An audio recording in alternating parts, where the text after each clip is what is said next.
And just like that, it's October. Only 5 minutes ago, it felt like it was April, and now suddenly we're in the depths of winter. As we put away our summer glow, I thought maybe I would try and do autumn eyes, because I've kind of forgotten how to do it, really. So I've just received a Sigma palette, which is the Ivy palette, a lovely collection of mattes and shimmers and metallic shades.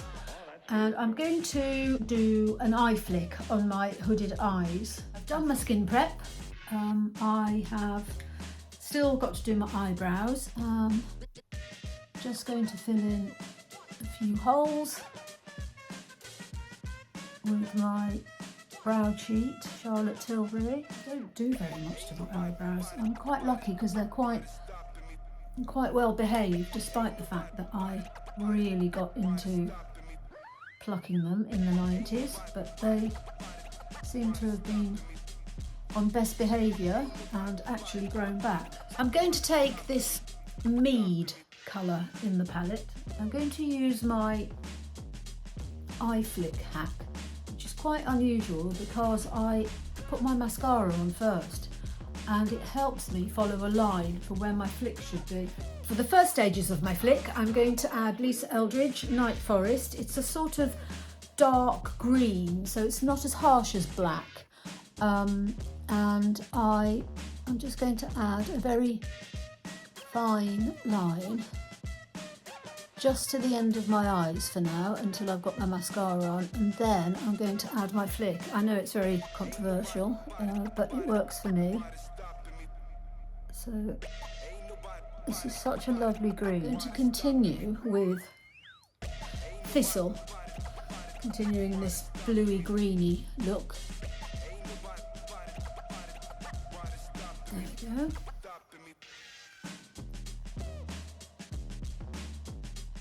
If you're wondering where the flick's going, bear with me. I'm going to take a smudger brush. Just blend that in. Just soften that top line. You've got to get a hold of yourself. Now I'm going to curl my lashes and add mascara off camera, then I'll come back and I'll show you how I'm going to do the eye flick. I use the Huda Beauty One Coat Wow in black, which I'm trying to get used to. After being very used to Bad Gal Bang, I'm trying to see if that is going to take over #1 pole position. I also added a little bit of concealer to my under eye and a little bit of the green eyeshadow plus the mead to my lower lashes. I think you do need a little something in winter on your lower lashes. I don't often put anything down there, but in the summer I can get away with it. In the winter, not so much. Now the trick is the flick. Taking an angled brush, I'm not going to use a pencil, but I am going to stamp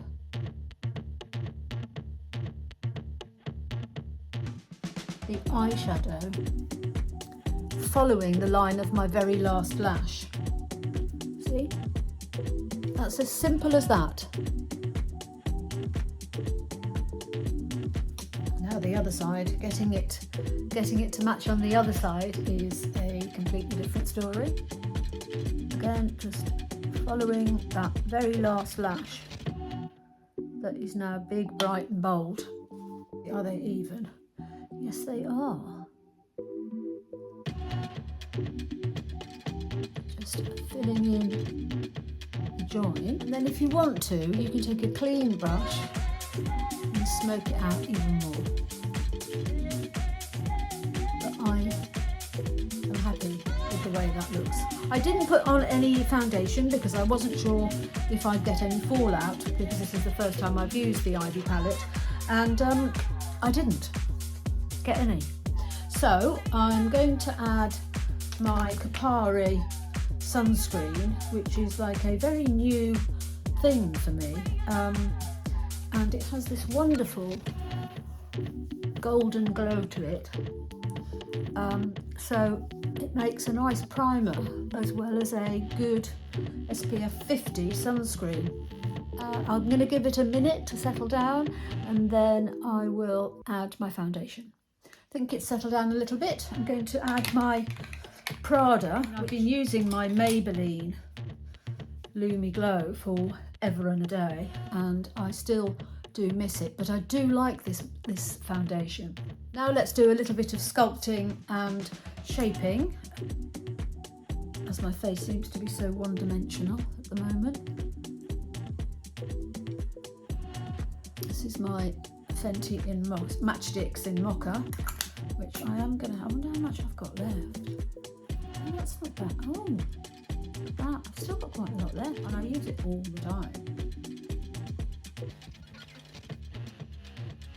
Now, if you're wondering whether, do you think my eyes are a bit too dark and a bit too dull, but I am going to add a shimmer, but I'm going to add it at the end so I can see. I'll get the whole effect, and then I can see what it is that I actually need and want to add. A little bit more sculpted, maybe. And a little bit of my Lisa Eldridge Elevated Glow.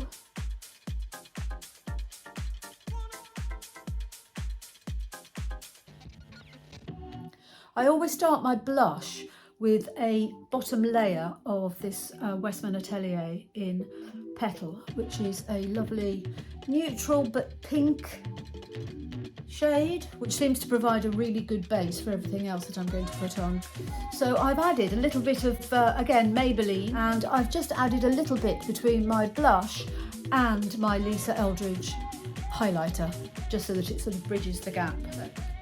This is my Rare Beauty, just goes on really nicely over the top of the Maybelline. There we go.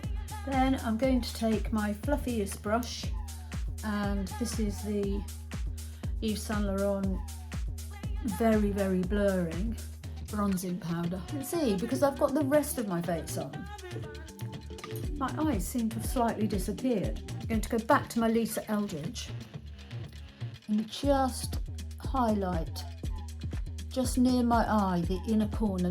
I'm not affecting the wing, I'm just adding some depth to where the wing joins my eye. If you've got hooded eyes like I do, you just need to fill in any gaps once you've actually put your flick in.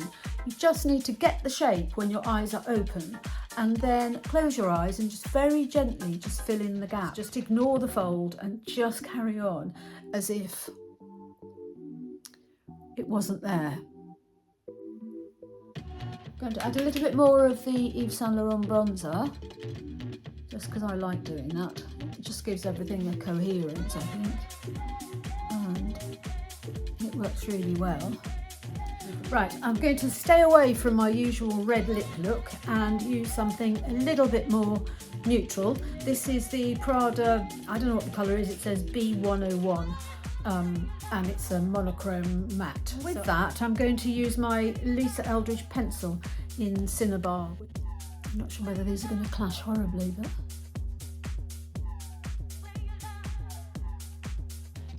I do overline my lips a little bit on the outer edge there and the outer edge there. I don't do any of that because I think it looks really stupid. But no shade to anyone who does it and loves it, it's fine. It just doesn't work for me.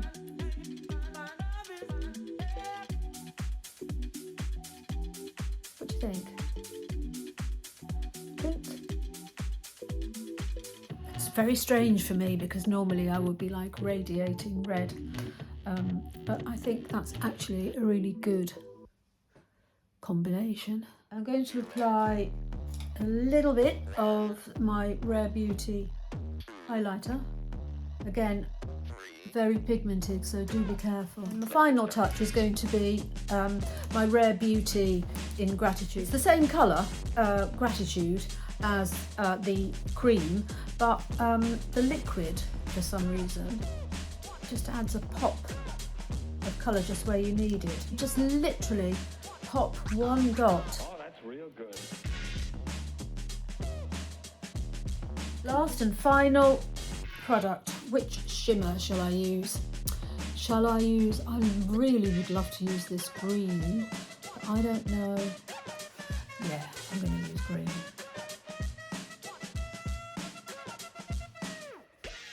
Oh yeah, that's better. So just adding some to the inner half of my eye and just blending out so that it's the faintest tinge. You've got to get a hold of yourself. And then, just for luck, while my brush is wet, just add a little bit of this gold colour. It's a great palette. This is a great winter palette. It's got everything in it that you might need. Well done, Sigma, again. So, there you go. That's it. I don't use setting powder very often, and I hardly ever use under eye powders because I do have dry skin and I don't really need it. If you've enjoyed this video, please like or subscribe and share. Either way, hopefully I'll see you soon.